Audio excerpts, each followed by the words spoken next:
hadisi mai daɗi kuma mai ɗaci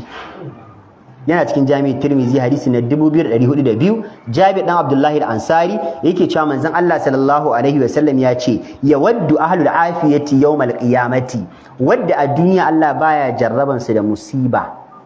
a duniya za su yi burin za su yi fata a kiyama hina yu'da ahlul bala'i thawaba lokacin da za su ga wadda Allah ya jarrabe su da matsaloli a duniya mutuwar yaya mutuwar mata asara ne kaza ne ababai na jarrabawa idan suka ga Allah yana kamfato lada yana ba su a aljanna su wadda suka zo a duniya lafiya babu damuwa za su ce law anna jildahum kanat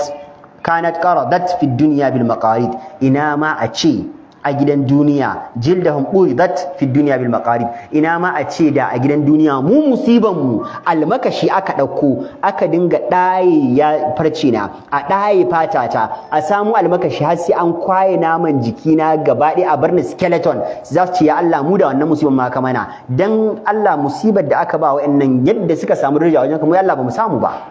za su ce da za a dawo duniya za su ce mu Allah jirba da muke so shine a samu almakashi a dinga ɗayi naman jikin mu sai mu da mu skeleton iya musibar da muke so a mana kenan ya Allah kar a rage dai idan muka je mu samu wannan gida mai girma a aljanna ba fa ma san musibar ba ma so amma da yake wani abu ne da baka isa ka rayu babu ita ba kawai tsarin Allah ne kawai in dai kana rayi in kaga baka da matsala baka cikin damuwa wallahi tallahi amma rafta ne